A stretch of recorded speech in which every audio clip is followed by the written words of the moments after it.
আসসালামু আলাইকুম প্রিয় সম্মানিত দর্শক, আজ আপনাদের সামনে একটা বিষয় আলোচনা করব। বিষয়টি অবশ্যই গুরুত্বপূর্ণ একটি বিষয়। তবে আলোচনা করার আগে আপনাদের কাছে আমি একটা মেসেজ দিতে চাই যে আসলে আমাদের পিছনে আপনারা যে ব্যাকগ্রাউন্ডটি দেখতে পাচ্ছেন, এটা বিশেষ করে আমরা এই জন্য তৈরি করেছি যে আপনারা যারা শহর বা নগরে থাকেন বা দেখতে পাবেন অনেক দর্শক যারা আছেন, তারা কিন্তু আসলে বিভিন্ন শহর অঞ্চলে বা ইট পাথরের নগরে থাকে। সো তাদের কাছে কিন্তু এই শস্য শ্যামল এবং সবুজ যেই প্রাকৃতিক যে আবহাওয়াটা রয়েছে, এটা তাদের কাছে দেখতে কিন্তু খুবই সুন্দর লাগে। সো তাদের জন্যই কিন্তু আমরা এই ব্যাকগ্রাউন্ডটা আসলে এইভাবে দিয়ে থাকি, বা আমাদের ব্যাকগ্রাউন্ড রাখে। আমরা চাইলে অনেক অপশন কিন্তু ইউজ করতে পারি, কিন্তু সেটি করি না।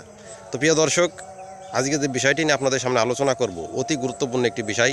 হঠাৎ করে ইরানের সাথে যুদ্ধ ঘোষণা করলো আরব আমিরাত, কিন্তু কেন?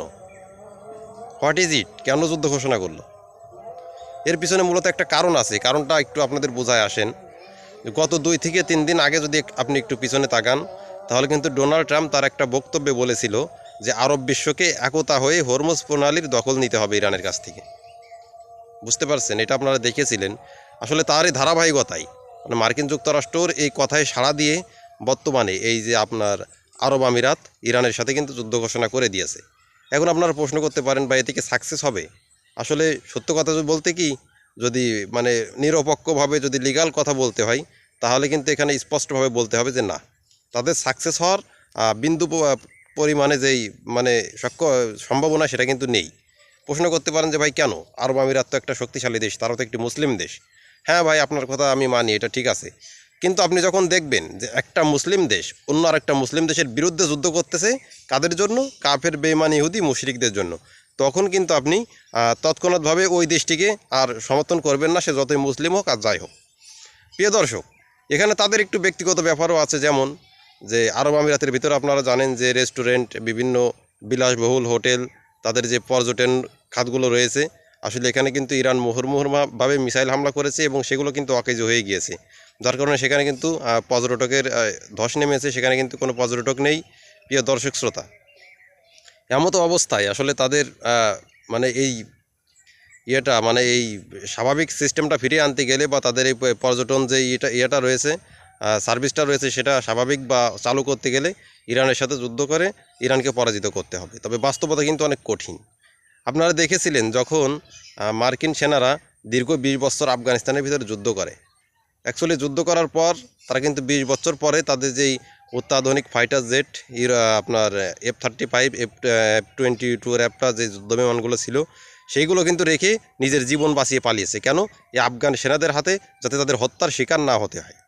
প্রিয় বন্ধু, এই আফগানিস্তানের যে সেনাবাহিনী ছিল, আমি বিশ্বাস করি তার চাইতে মানে অতি কঠোরভাবে ইরান তাদের সার্বভৌমত্ব রক্ষা করার চেষ্টা করবে। কেন? একটু বোঝেন, একটু বোঝার চেষ্টা করেন যে আফগানিস্তানের যে ভৌগোলিক অবস্থান, তাদের দেশের যে আয়তন, পাহাড় পর্বত, এটা কিন্তু আপনি জানেন স্বাভাবিক, যার কারণে কিন্তু মার্কিন সেনারা সেখানে সুবিধা করতে পারে নাই। আবার এদিকে যদি আপনি একটু খেয়াল করে দেখেন, ইরানের ভিতরেও কিন্তু ওই রকমভাবে সেম একবার পাহাড় পর্বতের দেশ কিন্তু ইরান। তো ইরানের যে ভৌগোলিক অবস্থান, ইরানের যে অবস্থাটা বর্তমানে আন্তর্জাতিকভাবে যে একটা স্ট্র্যাটেজি রয়েছে, এটা কিন্তু তাদের যেই ভৌগোলিক অবস্থান বা তাদের রাস্তাঘাট, আপনি যাই বলেন না কেন, ইরানের চাইতে বেশি করে মানে মার্কিন সেনারা কিন্তু এখানে কোনোভাবে সুবিধা পাবে না। এবং তার চেয়ে বড় ব্যাপার, মার্কিন যুক্তরাষ্ট্রর এই আগ্রাসী মানে মনোভাবের বিরুদ্ধে রাশিয়ার, জানেন যে রাশিয়ার ভিতরে একটা সুসংগঠিত আর্মি রয়েছে, চেচেন আর্মি। আমি এর আগের ভিডিওতে আপনাদের সামনে বিষয়টি নিয়ে আলোচনা করেছিলাম। এই জন্য এখানে মানে আলোচনা দীর্ঘায়িত করে আমাদের ভিডিওটি লম্বা করব না। ব্যাস এতটুকুই বলতে চাই যে এই চেচেন আর্মিদের বড় একটা অংশ কিন্তু এখানে মোতায়েন হওয়ার প্রবল সম্ভাবনা রয়েছে, যে মার্কিন যুক্তরাষ্ট্র এখানে স্থল অভিযান পরিচালনা করে। তবে আনন্দের বিষয় যে ডোনাল্ড ট্রাম্প কিন্তু ইতিমধ্যে ঘোষণা দিয়েছেন তারা নিজেদেরকে এই যুদ্ধ থেকে প্রত্যাহার করে নিচ্ছেন, তারা আসলে কোনোভাবে যুদ্ধ করবেন না। এখন প্রশ্ন, যে আরব আমিরাত যুদ্ধের ঘোষণা দিয়েছে, মার্কিন যুক্তরাষ্ট্র যদি এখান থেকে মানে নিজেদের প্রত্যাহার করে নেয় ভাই, তাহলে এই আরব আমিরাতের কী হবে একটু বলেন? এদের ইরাক ইরানের সাথে যুদ্ধ চালাইতে পারবে? উত্তর হলো একবারে উত্তর হলো সোজাসাপটা উত্তর না, যে ইরানের সাথে যুদ্ধ চালাইতে পারবে না। বরঞ্চ 1 সপ্তাহের ভিতরে ইরানের কাছে চরম মাইর খেয়ে নাস্তানাবুদ হয়ে যাবে। তারপরে ইরানের যেই সামরিক কর্মকর্তারা রয়েছে বা ইরানের যে সর্বোচ্চ নেতা রয়েছে বর্তমানে, তার কাছে মাপ চাইতে হবে, যুদ্ধবিরতির জন্য কাকুতি মিনতি করতে হবে। এই আরব আমিরাতের ভবিষ্যৎ সামনে কিন্তু খুবই খারাপ একটা অবস্থাতে রয়েছে। প্রিয় দর্শক, হুট করে ইরানের বিরুদ্ধে এমন যুদ্ধ ঘোষণা করা তাদের উচিত হয়নি। আপনি কি মনে করছেন? তো অবশ্যই কিন্তু আমাদের কমেন্টে জানাবেন যে আরব আমিরাত বিশেষ করে যে হঠাৎ করে ইরানের বিরুদ্ধে যুদ্ধটা ঘোষণা করলো, এটা কি তাদের উচিত হয়েছে? বা একজন মুসলিম হিসেবে কি এটা তাদের কাছ থেকে এটা মানে আশা করা যায়? এটা কি তাদের কাম্য? এই যে পর্যটন যে ক্ষেত্রে যে ধস নেমেছে, এটা তো আসলে ইরানের দোষ না, এটা তো তাদের দোষী। তারা তাদের যেই পর্যটন ক্ষেত্রগুলো রয়েছে সেখানে মার্কিন যুক্তরাষ্ট্রের কমান্ড সেন্টার বানাচ্ছে, সেখান থেকে মার্কিন যুক্তরাষ্ট্রের সেনারা কমান্ড দিচ্ছে এবং ইরানের ভিতরে হামলা করতেছে সেই জায়গাগুলো ব্যবহার করে। তাহলে ইরান যদি সেখানে হামলা করে গুড়িয়ে দেয়, এই ক্ষেত্রে কি? এক্ষেত্রে কার দোষ? ইরানের এক্ষেত্রে তো কোনো মানে প্রবলেম না, ইরানের তো কোনো সমস্যা না। এই ক্ষেত্রে যত সমস্যা কিন্তু এই আরব আমিরাতের। তারা তাদের সার্বভৌমত্বকে মার্কিন কমান্ড সেন্টার বানিয়ে ইরানের ভিতরে হামলা করার সুযোগ দিচ্ছে কেন? এটা হচ্ছে প্রথম কথা। প্রিয় সম্মানিত দর্শক, আমরা নতুন চ্যানেল ক্রিয়েট করেছি ইউটিউবে। আপনাদের কাছে আমার মানে অন্তরস্থল থেকে অনুরোধ থাকবে, যারা আমাদের চ্যানেলে আসছেন ভিডিওগুলো দেখছেন, অন্তত একটি করে সাবস্ক্রাইব আমাদেরকে দিবেন।